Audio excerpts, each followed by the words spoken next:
Hello everyone, this is Orlando from A Collector's Dream.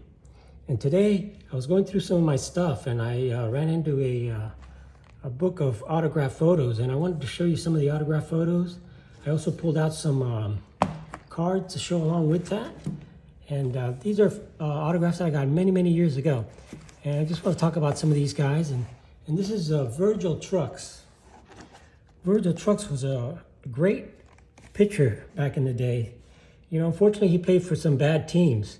One year in 1952, despite a 5-19 record that Virgil had, he's pitched 2 no-hitters that year. Two no-hitters, and he won them both 1-0 and 1-0. Why? Because he was with the Tigers. The Tigers' record that year was they won 50 and lost 104 games. So he pitched for some bad teams, but when he went to pitch with some better teams, he was a 20-game winner.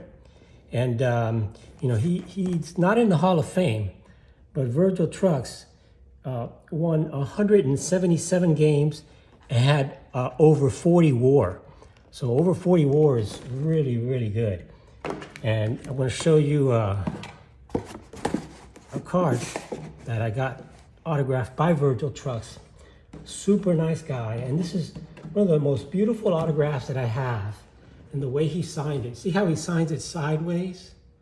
Check it out on the card. See if I can give you a good look at that. See how he signed that card, how beautiful Virgil signed that? So that's Virgil Trucks. Let me give you a good look at that Virgil Trucks card here. There you go. Got the sun shining in this morning here in South Florida. So I want to get you a good look at the Virgil Trucks. So there it is. So that's Virgil Trucks. He won 177 games, lost 135, and his ERA was 3.39. So, and apart from that, he lost 2 years in the war. He was just a really good pitcher at the time. Nowadays, any pitcher that has 177 games won with a 3.39 lifetime ERA probably would have been in the Hall of Fame.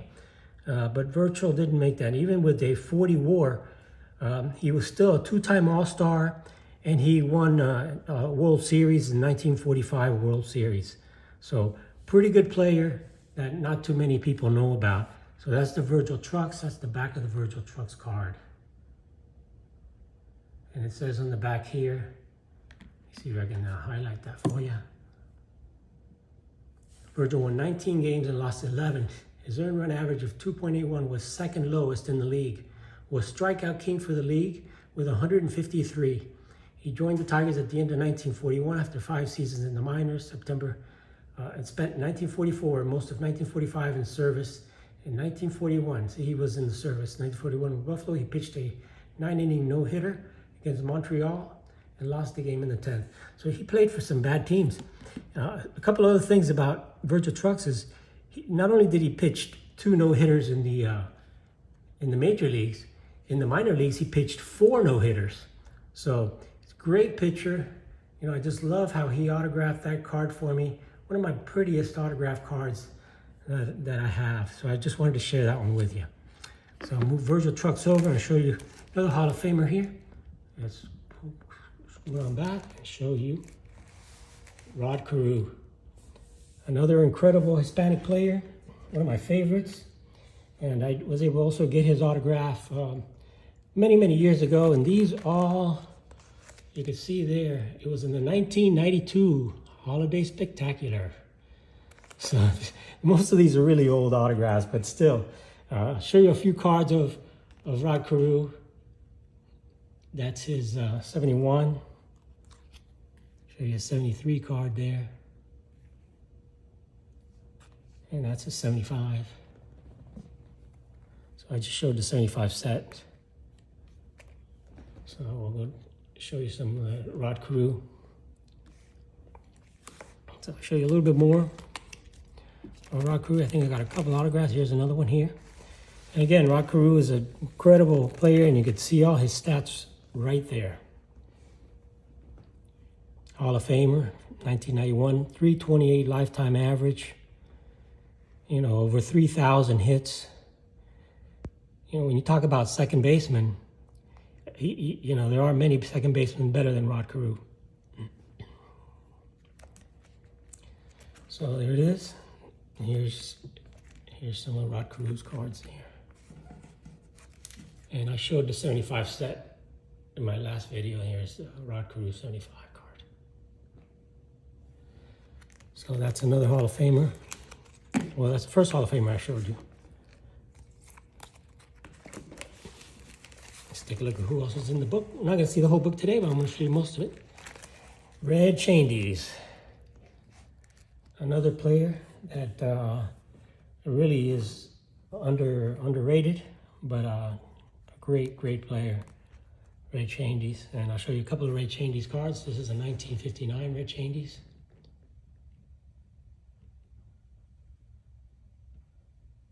This is, I wanted to show it to you because it kind of has his autograph on there. You see that? And that's the 59 Red Chandies. It's more of a higher number card.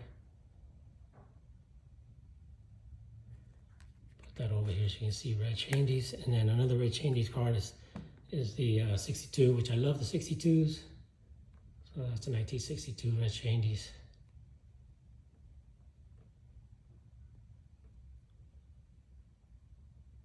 It's in nice condition. My 62 set, 59 sets are really nice and sharp. And that's the back of the card here. It tells you a little bit about him. And Red was back in the with the Cardinals.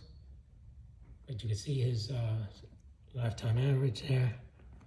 Go ahead and scoot it in, take a good look.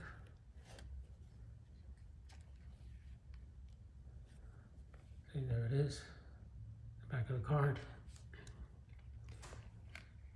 That's one of the higher number cards. And that's the front of the Red Chandies card there. Get a good look at it with red. And that's the 59. So that's the Red Chandies. The other stuff I have in here, a couple Hall of Famers. And the Red Chandies, let's see when I picked this up here. This was back also in 1992.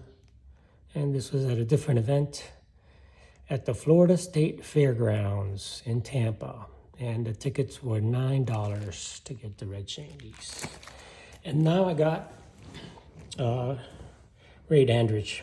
Ray Dandridge is one of the top Negro League players at the time. Most of his career was spent in the Negro Leagues, so it's really tough to get a lot of records and things from back in those days. But you know, as you can see, he was a Hall of Famer in 1987. And I don't have any cards of Ray Dandridge, but I think back here, yeah, I have a signed postcard of Ray. I'm going to pull that out of here. Should give you a good look at that. This is the Hall of Fame postcard, autographed by Ray Dandridge, and it tells you about his Hall of Fame career. And we're going to go ahead and just read it right off the card. Flashy but smooth, third baseman defensively. Defensively a brilliant fielder with powerful arm. Offensively a spray hitter with outstanding back control. Played for the Detroit Stars, the New York Dodgers, the New York Eagles, and New York Cubans. And of course he played in Mexico City and many other places. And just an incredible player, Ray Dandridge, Hall of Famer. Played for the Negro Leagues, and this is the picture of when he played for the Mexican League, because he played in Mexico for many years. But you know, he was the MVP of the American Association in 1950. He batted .311 and 80 RBIs for the Minneapolis Millers. So Ray Dandridge, a big-time Hall of Famer. And let's see what else we got. We got another Hall of Famer coming up here, and that's Monty Irvin. So there's an autograph of Monty Irvin. Let's put him back in there. And there's Monty Irvin. Monty Irvin, another great Hall of Famer. You know, he batted over 300 lifetime. I think it was, check it out here, it was 305 lifetime average. And, you know, most of these guys, you know, they didn't get to play their full, you know, time in the majors. They had to play other places, unfortunately. But, you know, Monty Irvin, an incredible player. And, you know, he had to go through the things, the same thing that Jackie Robinson had to go through, because he was one of the first players. He's regarded as one of the Negro League's best hitters. He was a star slugger for the New York Eagles, and he won the 1946 Negro League batting title. He did lead the National League in runs batted in and paced the Miracle Giants in hitting in 1951. In their drive to the pennant, he batted .458 and stole home in the 1951 World Series. So Monty Irvin, incredible Hall of Famer. Just read what was on his Hall of Fame plaque. So let's show you the other card I have of Monty Irvin here, and that's this one here. And that is a beautiful postcard. I'll show you the back of it. And this is a Ron Lewis postcard, and I love these Ron Lewis postcards. Brett from Near Mint Musings showed a beautiful Ron Lewis postcard of Minnie Minoso and a couple of other Cuban stars, and that was gorgeous. And this is similar to that. This is the Ron Lewis postcard of Monty Irvin. So I want to give you a good look at Monty Irvin's postcard, along with Monty Irvin's side photo. So that's some of the things that I got in this book. Got a few more things in there, but I don't want to make this too long of a video. So I got this one here.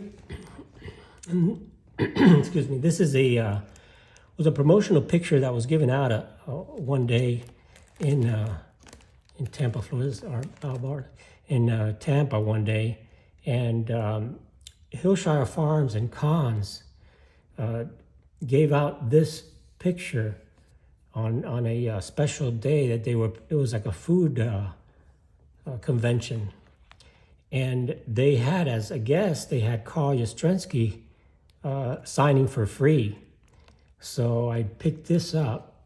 I had Carl sign it, and you know, that was it. It was just a free picture that was given away in a free event, and Carl Yastrzemski was there. I remember a long line there, and Carl arrived late, so the people were not happy, and you know, it took a while to get the autograph, but couldn't complain. It was for free. So anyway, that's a little bit of talk of some of the stuff I got in this book. I'll show you some of the other stuff later. But the Monty Irvin, the Ray Dandridge, Red Chandies, a couple of Carews, and the Virgil Trucks. And they call them Virgil Fire Trucks. And that's some of the cards here that I showed you. So I'm just gonna display them again. Especially this one. I just like that little Virgil Truck card, how he signed that. So, all right, everyone. This is Orlando from A Collector's Dream. I hope you enjoyed this little short video. Please like and subscribe. And again, everyone have an awesome, awesome day. Appreciate all your comments. Thanks. Thank you, everyone.